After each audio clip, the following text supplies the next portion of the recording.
setiap ibadah pasti ada yang wajib, ada yang sunnah, ada yang utama, bahkan ada yang makruh, bahkan juga bisa jadi ada yang haram. Jadi ibadah tuh ada yang haram, ya, itu ibadah yang dibuat-buat, yang tidak diajarkan oleh Rasulullah Shallallahu Alaihi Wasallam. Nah, sholat tahajud itu adalah masuk dalam kategori sholat sunnah yang dalam teori fikih dijelaskan apabila dikerjakannya dapat pahala, apabila ditinggalkan tidak mengapa. Tapi dalam teori ilmu tasawuf atau ilmu kebersihan jiwa, maka teori tadi kurang memberi semangat. Walaupun benar, jadi kalau menurut mereka sholat tahajud itu sholat yang apabila dikerjakan dapat cinta, apabila ditinggalkan ya tidak dapat cinta. Bahkan ada beberapa fadilah yang sangat membuat kita termotivasi, nanti kita bahas satu persatu ya. Allah Subhanahu wa taala berfirman dalam surat Al-Isra ayat 79. Kata Allah, a'udzubillahi minasyaitonirrajim, wa minal laili fatahajjad bihi nafilatan lak asa ayyab'asaka rabbuka maqaman mahmuda. Dan pada sebagian malam, wa minal lail fatahajjad, maka bangun malamlah untuk sholat. Fatahajjad bihi nafilatan lak, sebagai nilai tambah, sebagai tambahan nilai ibadah. Asa ayyab'asaka rabbuka maqaman mahmuda. Mudah-mudahan Allah mengangkatmu ke tempat yang terpuji. Jadi kalau begitu Allah Subhanahu wa taala telah memulai memberikan informasi bahwa tahajud itu bagian dari sholat yang dianjurkan selain sholat 5 waktu. Bahkan ada hadis juga yang mengatakan sholat yang paling utama setelah sholat fardu adalah sholat tahajud. Puasa yang paling utama setelah puasa Ramadan, puasa di bulan haram.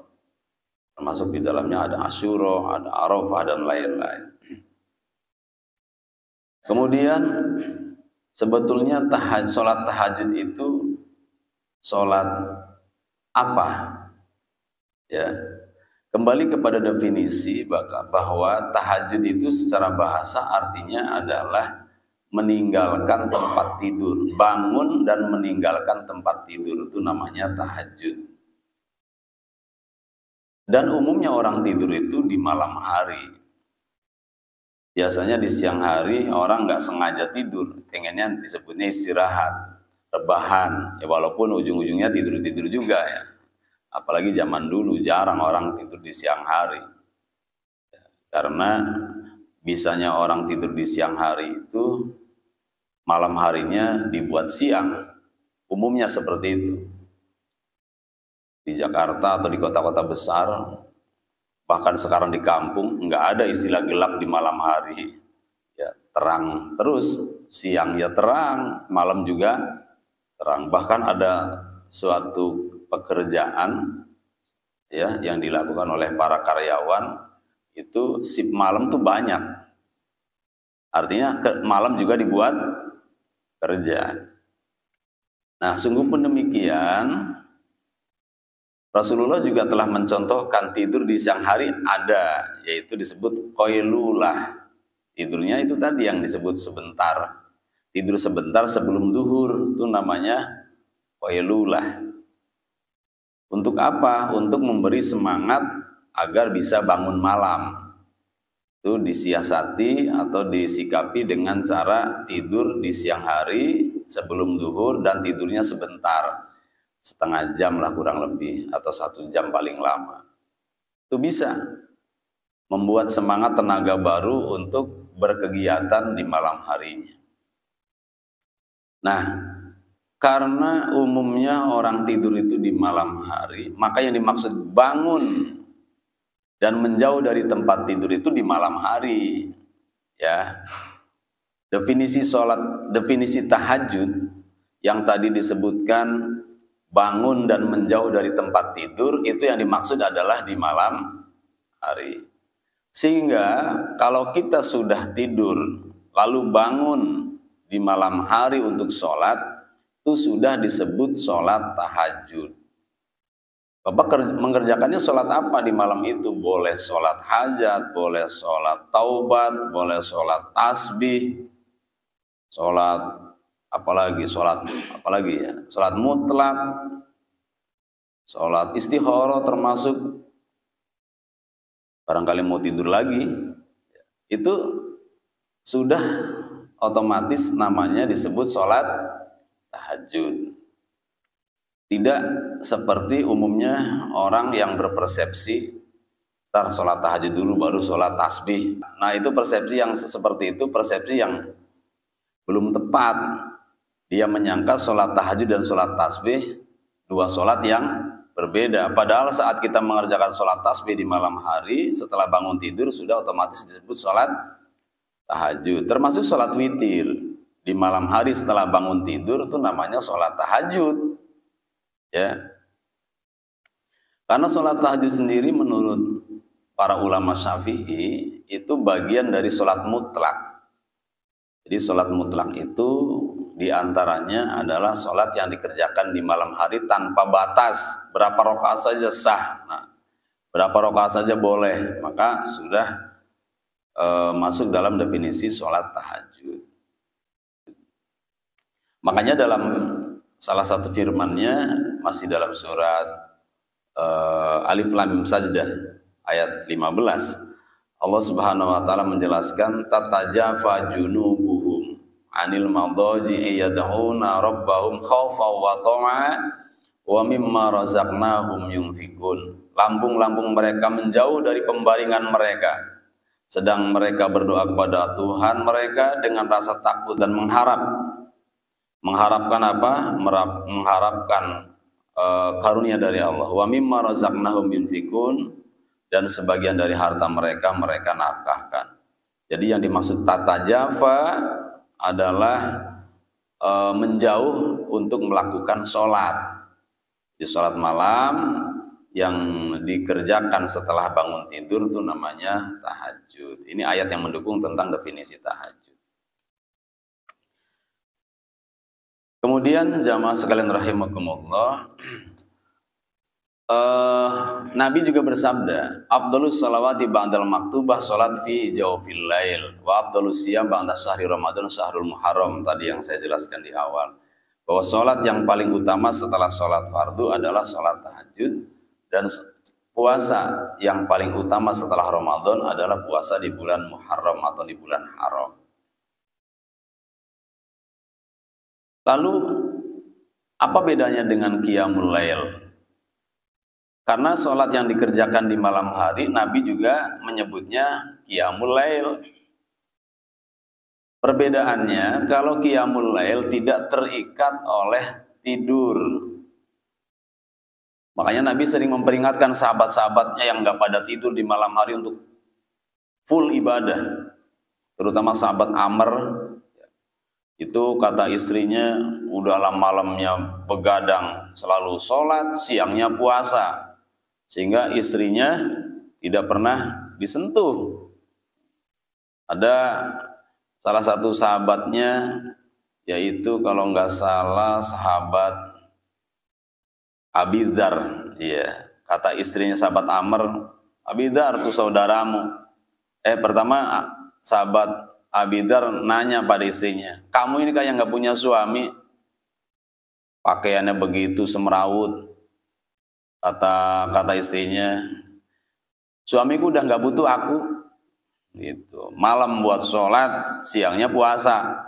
Ya buat apa aku dandan, aku bersolek, orang suami udah nggak butuh sama perempuan. Lalu ditegur Amr ini oleh Abi Dzar, jangan gitu Amr, nanti saya laporin ke Nabi. Dilaporin ke Nabi beneran, Pak. Lalu dipanggil Amr, kata Nabi, matamu punya hak, ya, istrimu juga punya hak, maka tidurlah. Perutmu juga punya hak, maka bukalah. Istrimu punya hak, maka gaulilah. Begitu. Kata Nabi juga, aku orang yang paling soleh, aku orang yang paling baik ibadahnya. Jadi kata-kata Nabi ini bukan bermaksud sombong, Pak, tapi menjelaskan bahwa tidak ada ibadah yang paling baik kecuali ibadahnya Nabi Shallallahu Alaihi Wasallam. Tapi aku tidur, aku juga gauli istri. Nah, begitu. Jadi makanya kalau ada ajaran agama yang mengajarkan kepada umatnya bahwa ajaran yang tertinggi dalam agama itu adalah manakala tidak berhubungan dengan istri, itu salah lah, atau tidak nikah lah katakanlah. Ya kan ada tuh Pak di kalangan kiai-kiai mereka, para nyai-nyai mereka yang gak pada nikah karena untuk mengabdi pada Tuhan katanya, menjaga tempat ibadah. Nah itu menurut pandangan Islam enggak sesuai fitrah manusia. Ajaran yang tidak sesuai fitrah manusia itu menurut agama kita itu tidak mulia, salah. Karena fitrahnya manusia ya butuh makan, butuh bergaul suami istri, ya, butuh nikah gitu. Maka termasuk butuh tidur. Maka sahabat Ammar tadi ditegur oleh Nabi, kemudian beliau setelah itu ya menggauli istri, ya tidur, tetap sholatnya getol rajin. Ya. Jadi sekali lagi, kalau qiyamul lail, sholat malam yang dikerjakan tanpa harus tidur dulu. Tapi kalau tahajud, sholat malam yang dikerjakan setelah bangun tidur. Jadi tidak pas kalau ditanyakan, boleh nggak sholat tahajud sebelum tidur? Ya pertanyaannya ngepas itu Pak. Bukan boleh, enggak. Disebut sholat tahajud enggak, itu tuh sholat sebelum tidur, ya enggak. Ya kan? Bukan boleh apa enggak, tapi sholatnya itu sudah disebut sholat tahajud belum? Kalau dikerjakannya sebelum tidur, ya belum disebut tahajud. Tidak disebut tahajud karena dikerjakannya sebelum tidur. Orang tahajud itu manakala dikerjakan setelah tidur. Boleh enggak sholat duhur sebelum duhur? Boleh enggak Pak? Sebelum waktu duhur sholat duhur? Boleh? Enggak? Kok ragu jawabnya? Enggak boleh. Sebelum asar sholat asar. Jadi bahkan tidak disebut sholat asar, tidak disebut sholat duhur. Tapi kalau tahajud, bukan pertanyaannya boleh enggak boleh, tapi tidak disebut tahajud. Sholatnya boleh. Sholatnya boleh, nanti disebutnya sholat qiyamul lail. Gitu. Karena sholat tahajud itu bagian dari sholat mutlak. Yang kalau kita ucapkan usolli sunatan saja tanpa menyebut nama, itu sudah sah. Sholat sunnah itu kalau tidak menyebut nama sholatnya sah Pak. Tapi kalau sholat fardu nggak sah, harus disebut nama sholatnya. Fardu zuhur, fardu asar, tuh harus disebut. Dalam niat tuh harus ada kata itu tuh. Tapi kalau sholat sunnah, tidak perlu menyebut nama sunnahnya. Usolli sunatan saja sudah sah. Maka kalau Bapak termasuk orang yang cinta sholat, mau tidur tuh ingat sholat. Kayak jamaah Nurul Fauzan, kalau mau tidur ingat sholat, sehingga tidurnya gelisah, nggak bisa tenang karena ingat sholat. Tuh, tidur dulu sebentar, begitu bangun ya udah mulai itu olahraga dengan sholat. Usolli sunatan Allahu Akbar, lalu 2 rakaat salam, usolli sunatan Allahu Akbar, begitu terus. Setelah bangun tidur itu namanya tahajud. Ya, asa emang nggak mantep Pak Ustadz kalau nggak nyebut tahajud, ya udah nggak apa-apa, sebut aja tahajudnya. Usolli sunatan tahajud, tapi asal tahu bahwa sholat apa saja di malam hari setelah bangun tidur sudah otomatis disebut sholat tahajud. Gitu Pak. Nih, saya sampaikan berulang-ulang biar persepsi dulu yang membuat kita punya pemahaman sholat tahajud adalah sebuah nama sholat, ya mulai dipahami bahwa tahajud itu adalah nama sholat yang dikerjakan setelah bangun tidur. Termasuk witirnya sudah disebut tahajud. Maka anjuran menjauhi tempat tidur sudah ada dalam Al-Quran. Maka tidak didapati keterangan ya baik dalam ayat maupun hadis sholat tahajud. Namanya tahajud saja, bukan sholat tahajud. Seperti tadi wa minal laili fatahajjat, dan sebagian malam itu hendaknya bangun untuk sholat gitu. Fatahajjat itu begitu. Lalu kata Nabi juga setelah sholat fardu yang utama adalah sholat fi jawfil lail, bukan sholat tahajud tapi sholat di tengah malam. Maksudnya apakah itu qiyamul lail ataukah itu tahajud ya, setelah bangun tidur atau sebelum. Gimana Pak? Paham nggak? Paham ya? Lalu keutamaannya sudah dijelaskan, ya. Sudah dijelaskan belum ya keutamaannya? Udah lama sih nggak ngaji ya? Lama Pak nggak ngaji ya?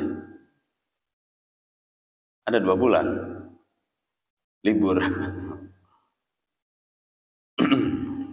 Nah, siapa yang melakukan sholat tahajud setiap malam, ya, itu namanya sudah bisa istiqomah. Dan biasanya Allah berikan karunia pada orang-orang tersebut. Kalau para wali namanya karomah. Sehat badannya, kemudian jernih akal pikirannya, hatinya. Terus kemudian tenang hidupnya.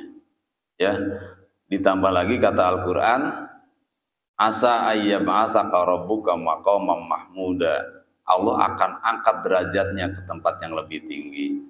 Artinya apa?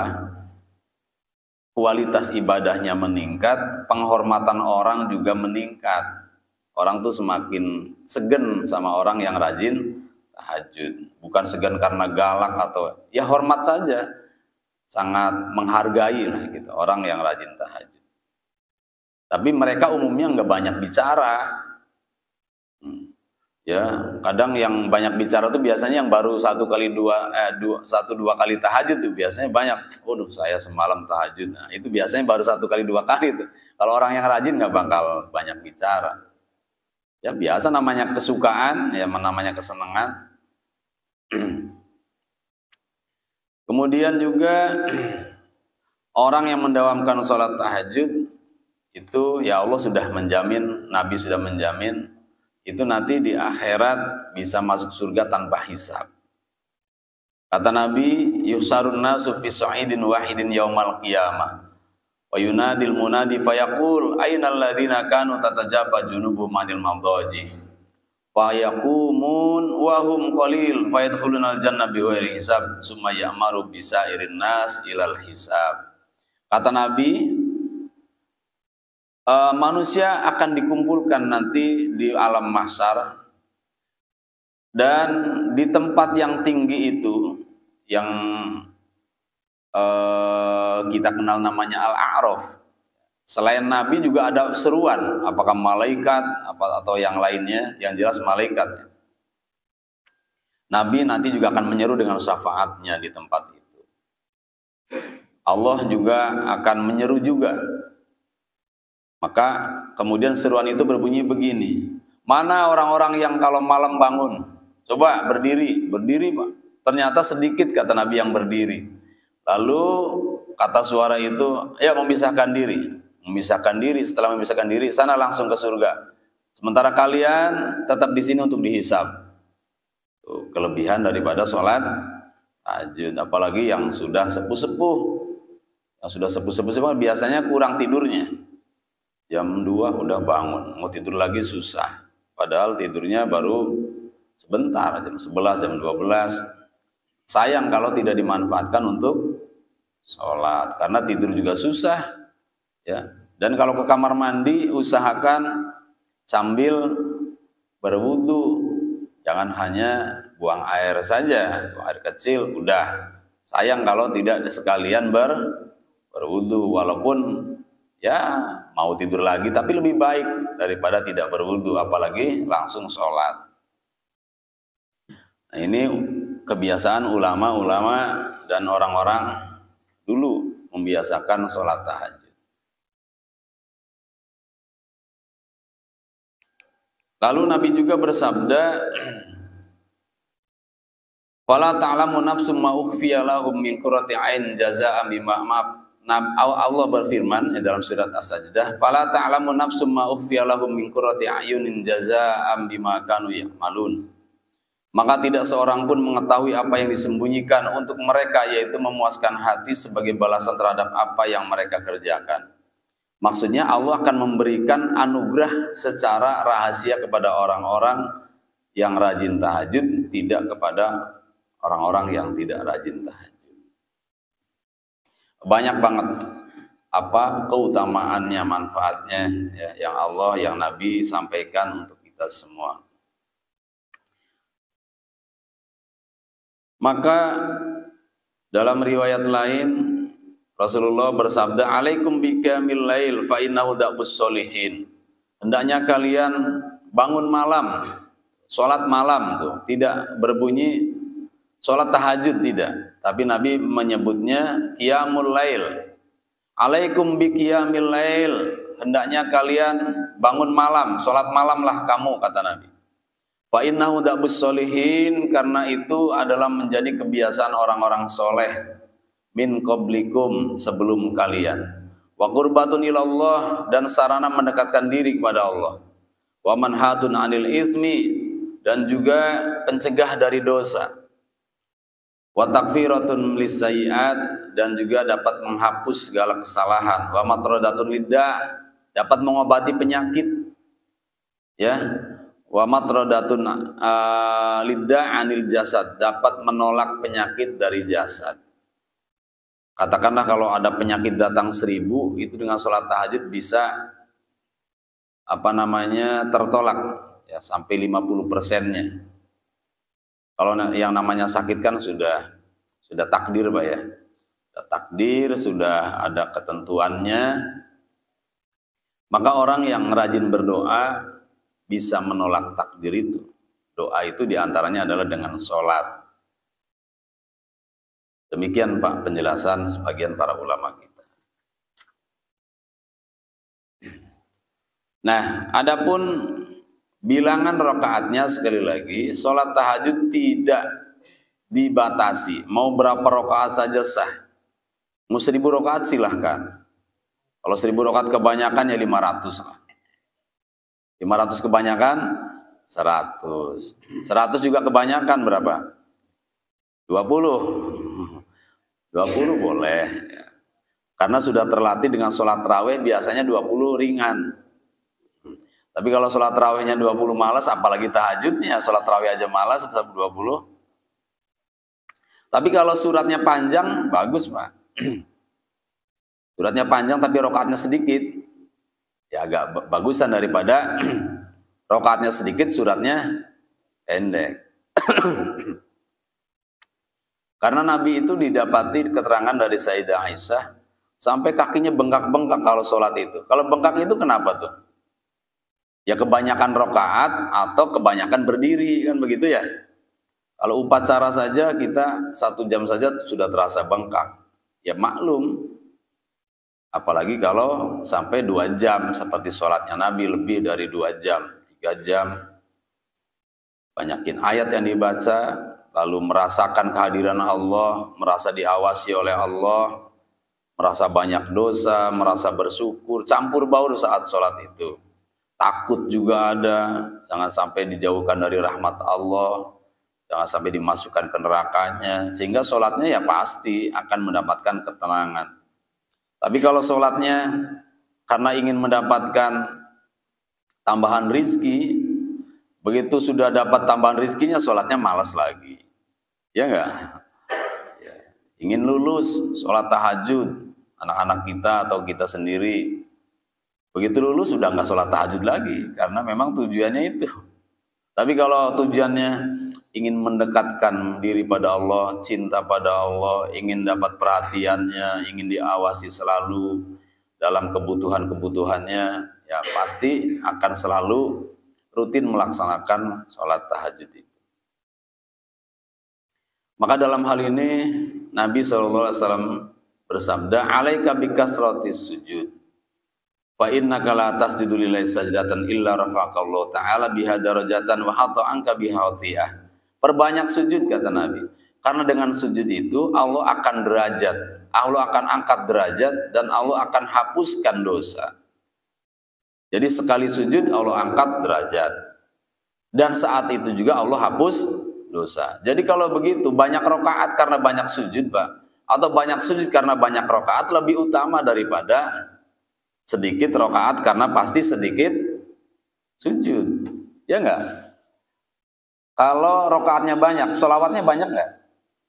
Banyak. Kalau rakaatnya banyak, sujudnya banyak. Jadi keutamaan banyak rakaat lebih mengungguli daripada keutamaan banyak ayat. Ya, karena dalam rakaat di sana ada sholawat, lalu ayatnya juga dibaca dan juga sujudnya banyakkan. Belum lagi robik firlinya banyakkan lagi, duduk di antara dua sujud. Nah, adapun waktunya, pokoknya sebelum sholat subuh, sebelum waktu subuh datang itu masih ada kesempatan untuk sholat tahajud. Yang penting sudah tidur.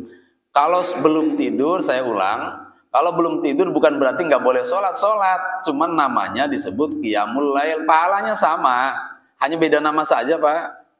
Ya, jangan ada pertanyaan lagi, boleh nggak sholat tahajud kalau belum tidur? Otomatis bukan boleh, tidak boleh sholatnya, tapi namanya bukan tahajud. Itu namanya qiyamul, hanya beda tipis saja, beda nama doang, bukan nggak boleh sholat. Sholatlah di malam hari. Sholat apa saja, yang penting menjalankan perintah Allah di malam hari ditambah sholatnya. Nah begitu, ini masih banyak, silakan apabila ada yang mau ditanyakan. Ya, cukup sampai di sini dulu deh. Suratnya bebas ya Pak ya, suratnya bebas. Yang umum itu adalah kuliah dan kulhu. Kuliah kulhu, nggak apa-apa banyakin kuliah kulhu.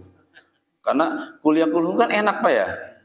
Enak, nggak membosankan kan ya. Apalagi ada sahabat yang kulhu, terus ada sahabat tuh yang suratnya selalu dibaca kulhu. Maghrib kulhu, isya kulhu, subuh juga kulhu.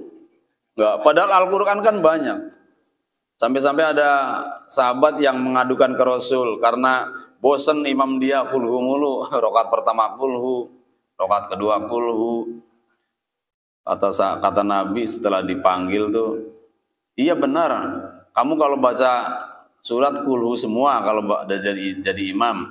Iya ya Rasulullah. Kenapa? Emang nggak ada surat lain? Habis saya cinta sama kulhu kayak gitu. Ya udah kata Nabi lanjutkan. Tapi tambahkanlah surat lainnya kulhunya di akhir katanya gitu. Akhirnya habis kuliah kulhu, habis alam nasroh kulhu gitu Pak. Jadinya begitu. Makanya boleh baca surat 2 dalam 1 rakaat. Kalau saya tadi bukan karena ini, karena ada yang lupa tadi ayat yang dibaca, akhirnya tambahin kulhu. Kalau ada yang lupa sambungannya, oh udah, yang lain aja cepet ganti, jangan kebanyakan mikir. Ya begitu. Kalau kebanyakan mikir nanti makmumnya terganggu. Tuh ya. Ada yang mau ditanyakan? Ya.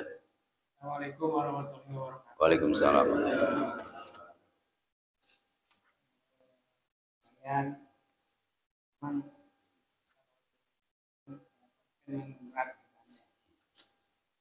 Yang dipikir di sana ada hal-hal kita di dalam batin kita. Jadi dibilang supaya bisa itu mengenai namanya, tahajud, hajat, sholat dan sebagainya. Nah ini saya jadi rancu kan, tulis sunatan ini gitu ya. Nah, kalau nggak dikasih nama kita rancu, kita lanjut aja, ini kan boleh tuh. Terus kemudian ada sholat hajat, kemudian ada sholat tobat. Nah dalam hal ini dalam benak saya gitu ya, kalau dipikir memang semuanya menuju Allah Subhanahu wa Ta'ala. Itu ada dua nih, ada dunia dan akhirat. Kalau saya bikin gini, kalau untuk saya untuk memenuhi dunia, mungkin saya sholat hajat. Kalau untuk akhirat, ya mungkin tahajud, atau sholat yang lainnya, atau sholat tobat. Itu gimana? Dan rancu nih, masalahnya waktu sholat tahajud juga ini supaya saya diampuni Allah Subhanahu Wa Taala, biar masuk surga dan sebagainya, atau dengan Allah. Dan ada juga pikiran, ya Allah, itu saya diberikan hari yang banyak untuk Allah Subhanahu. Itu gimana? Itu dia. Ada rancu nih kita nih. Kalau tidak pakai nama. Iya, memang kita itu akan sulit merubah persepsi bila awalnya sudah punya pandangan. Beda dengan dari awal nol, pandangannya nggak ada. Itu gampang memberikan informasi lalu bisa diterima. Ya. Nah, tapi coba dah renungkan yang agak lama, ditimbang-timbang lagi. Bener nggak yang tadi disampaikan? Yang saya sampaikan tadi, tahajud itu secara bahasa artinya menjauh dari tempat tidur, begitu, itu tahajud. Maka perintah tahajud dalam Al-Quran itu tinggalkan tempat tidur lalu sholat. Tidak ada di sana menentukan sholatnya, nggak ada. Sholat apa ya Allah, sholat apa ya Rasulullah, sholat apa aja, yang penting sholat, kayak gitu. Nah, ketika kita sholat apa saja di malam itu setelah bangun tidur itu sudah namanya sholat tahajud. Tanpa harus menyebut nama tahajud, itu sudah tahajud. Sehingga Bapak sholat hajat, sholat tasbih di malam itu setelah bangun tidur sudah otomatis namanya tahajud. Tapi bagaimana seakan-akan kalau sholat hajat itu untuk kebutuhan yang kita bersihkan dalam hati, baik kebutuhan duniawi maupun kebutuhan ukhrawi. Iya, memang sholat hajat tuh itu. Kita kerjakan sholat hajat. Ya Allah, saya minta Engkau sukseskan urusan dunia saya. Ya Allah, saya minta setelah sholat hajat, Pak ya. Bukan sholat hajatnya, minta itu setelah sholat hajatnya. Doanya. Sholat hajat nanti setelah itu doa minta kepada Allah. Karena fungsinya sholat hajat untuk itu, untuk permohonan kita. Nah, dengan sendirinya ketika kita sholat hajat itu kita minta pada Allah, sekaligus Allah sudah berikan tuh kemuliaan karena kita sudah bangun malam. Kemuliaan apa? Diangkat derajatnya tanpa minta pun sudah otomatis. Karena keutamaan sholat di malam hari setelah bangun tidur itu akan diangkat derajatnya dan akan diampuni dosanya. Jadi otomatis sudah diangkat derajatnya, sudah diampuni dosanya. Ya, tanpa harus diminta. Itulah keutamaan sholat di malam hari setelah bangun tidur. Contoh mudahnya begini lagi. Masuk masjid itu sunahnya sholat dulu 2 rakaat sebelum duduk. Lalu ulama fikih nyebutnya sholat tahiyat. Bukan nama sholat itu Pak, tahiyat masjid itu bukan. Usuli sunatat tahiyat masjid bukan begitu. Sholat apa saja masuk ke dalam masjid itu namanya sholat tahiyat masjid, sholat duha, sholat qobliyah, sholat apa lagi? Ya sholat, asal sholat aja. Sholat mutlak kan bebas pada waktunya. Ya, usuli sunatan Allahu Akbar. Jangan duduk dulu sebelum sholat 2 rakaat. Karena itulah cara menghormati masjid. Ya, begitu. Begitu Pak Haji. Lagi? Jadi kalau begitu boleh nggak usuli sunat tahajud? Ya boleh-boleh saja. Boleh-boleh saja Pak. Boleh-boleh saja. Tapi sekali lagi dalam pandangan fikih, ya saya ulang lagi, bahwa tahajud bukan nama sebuah sholat yang dibersihkan dalam niat. Tapi masalahnya kan kita dari dulu membaca buku-buku tuntunan sholat ya.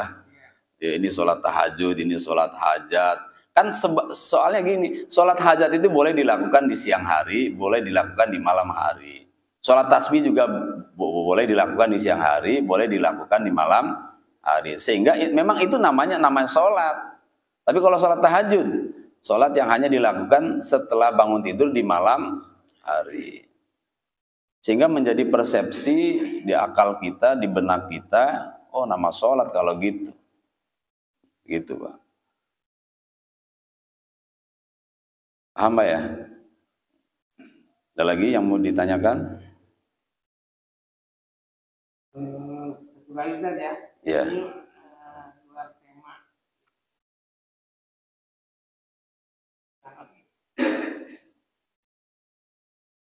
Ini surat Al-Mu'minun. Ya, jual mau melakukan ini terhadap istri-istri mereka atau hamba saya yang mereka miliki, maka istrinya mereka. Ini gimana kan? Itu tentang menggauli ya? Ya. Oh iya. Menggauli wanita itu yang pertama harus dengan nikah, itu maksudnya. Ya. Yang kedua boleh malakat aimanuhum, yaitu budak-budak kalian. Budak itu adalah harta rampasan yang diperoleh dari hasil peperangan yang kemudian dibagi oleh Nabi. Jadi saat itu sebetulnya walinya Nabi. Begitu Pak. Tapi tidak begini, saya nikahkan, begitu. Setelah diberi oleh Nabi, udah itu secara otomatis itu sudah halal digauli. Iya, itu namanya malakat aimanuhum, budak-budak wanita, hasil rampasan perang. Karena wanita zaman dulu Pak kalau perang ikut.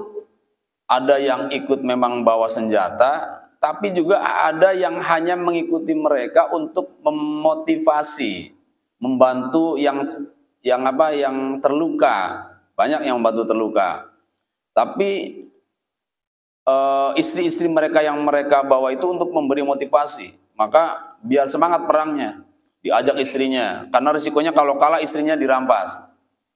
Bukan hanya istri yang dibawa Pak, semua perhiasan yang dipakai justru dipakai sama istrinya. Nah makanya kalau begitu perang kalah, tuh harta rampasan banyak, bukan hanya kendaraan, bukan hanya pedang, tapi termasuk wanita-wanita yang bawa juga perhiasan-perhiasannya. Itu nanti ditawan oleh Nabi kemudian dibagi-bagi. Yang mau, yang nggak mau jadi pembantunya. Ya. Nah, yang mau itu boleh langsung menjadi istrinya ya atau digauli. Itu maksudnya begitu. Ini kan dengar di TV ya, itu termasuk pembantu yang sekarang punya di daerah-daerah atau di kita atau di daerah Arab Saudi katanya gitu. Itu ada yang menerangkan pembantu. Iya, itu yang kemudian saya sebut salah persepsi gitu. Makanya persepsi itu kadang begitu tuh Pak, hadisnya ada, ayatnya ada, tapi persepsinya salah, ya salah penerapannya. Ya begitu ya. Jadi ada orang yang menganggap pembantu itu budak sebagaimana yang dijelaskan dalam Al-Quran. Orang nggak perang nggak apa, tahu-tahu jadi budak, ya enggak. Karena syaratnya jadi budak adalah tawanan perang. Itu orang-orang jahiliyah aja memanfaatkan ayat. Ya, ayatnya ada dimanfaatkan untuk situasi seperti itu. Di daerah Arab Saudi masih ada seperti itu. Iya, Arab Saudi kan nggak semuanya alim, Bang. Orang alim justru banyak di Indonesia. Ya, ulama-ulama tuh banyak di Indonesia. Bahkan yang ironis, Bapak, saya pernah dengar, saya belum pernah menyaksikan, tapi pernah dengar dan yang mengatakan Pak Kiai Jazuli. Itu ada orang Arab yang nggak bisa baca Quran. Ada Pak. Artinya tidak semua orang Arab alim. Bahkan sejahil-jahilnya orang jahiliyah ya di Arab adanya. Bisanya Nabi diutus di Arab kenapa? Iya karena sangat jahiliyah sekali. Masa ada anak perempuan dibunuh? Karena nggak terhormat rasanya kalau punya anak perempuan. Kalau punya anak laki-laki bisa diajak berburu, bisa diajak perang. Kalau anak perempuan nah paling di dapur doang. Para pejabatnya, para orang orang bangsawannya itu gengsi punya anak perempuan. Makanya jahiliyah banget. Anak perempuan kan anugerah Allah juga. Tapi kenapa dibedakan dalam warisan apalagi Pak? Dulu Kalau seseorang meninggal, istri itu jadi warisannya. Istri itu bukan hanya ibu ya. Istri itu kan bisa jadi istri muda. Istri muda kan bukan ibunya. Ya kan? Nah, itu jadi warisan anaknya. Itu bisa begitu tuh. Jahiliyah tuh begitu. Nah, ini warisan bapak nih, ada istri masih muda nih, kayak gitu. Sama anak tertuanya bisa begitu. Itu Pak. Iya. Ada lagi? Ya, jadi kesimpulannya tentang sholat tahajud ini, ya mari samakan persepsi. Kalau belum sama ya agak susah dipahaminya. Saya sering kali begitu analoginya, sholat tahiyat masjid, atau apalagi analoginya sarapan. Sarapan itu disebut sarapan kapan? Disebut sarapan bila bagaimana, bila kapan. Boleh nggak sarapan sore? Kayak gitu Pak. Ya, kalau gitu. Ya sarapan ya pagi, masa sarapan sore. Tapi kalau paginya udah kelewat gimana? Ya makan aja, nggak usah maksain bapak pengen disebut sarapan. Kan gitu ya. Kayak gitu analoginya. Bukan nggak boleh makan, bukan nggak boleh sarapan. Tapi yang namanya sarapan itu biasanya dikerjakannya di pagi hari gitu. Bukan nggak boleh makan kalau udah kelewat paginya. Bukan nggak boleh disebut, bukan nggak boleh makan ya, tapi tidak disebut sarapan. Nah, kurang lebih begitu kalau saya mencontohkan sih. Bukan nggak boleh sholat malam, tapi udah nggak disebut tahajud kalau nggak tidur dulu. Kayak gitu Pak, kurang lebihnya. Iya. Sholat aja, sholat malam, pahalanya sama, bukan beda, bukan. Pahalanya sama, ya gerakannya sama, suratnya sama, banyaknya sama, silakan. Sholat tarawih, kapan disebut sholat tarawih? Saat Ramadan saja. Kalau nggak Ramadan ya nggak disebut sholat tarawih. Bukan nggak boleh sholat malam, bukan. Nggak boleh, nggak disebut sholat tarawih. Gitu. Boleh nggak sholat tahiyat masjid di rumah? Yang bukan nggak boleh sholat saja. Sholat saja, tapi jangan maksa, jangan pengen disebut sholat. Ya tahiyat masjid kayak gitu modelnya Pak. Kalau saya sering menganalogikan seperti itu, ya. Sholat.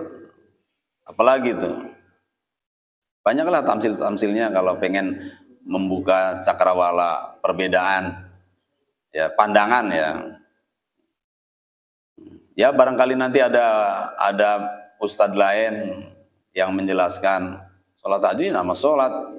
Ya boleh juga kita diskusi, ya diskusi mana dalilnya, terus kemudian kalau surat apa, ayat berapa, hadis riwayat siapa, tentang nama sholat, Pak, nama sholat, bukan mengerjakan sholatnya. Kalau mengerjakan sholatnya udah jelas dalilnya sama, mengerjakan sholatnya, iya.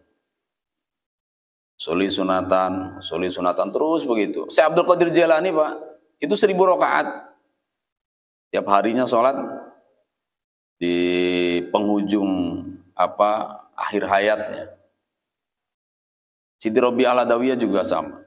Orang rajin banget sholat. Jadi kalau nggak sholat tuh rasanya nggak fit badannya. Sholat lagi. Kalau bukan sholat mutlak, sholat apa? Yang nggak ada. Yang boleh sholat bebas itu hanya sholat mutlak. Dan sholat mutlak juga bukan sebuah nama sholat. Bukan usuli sunatal mutlak, bukan.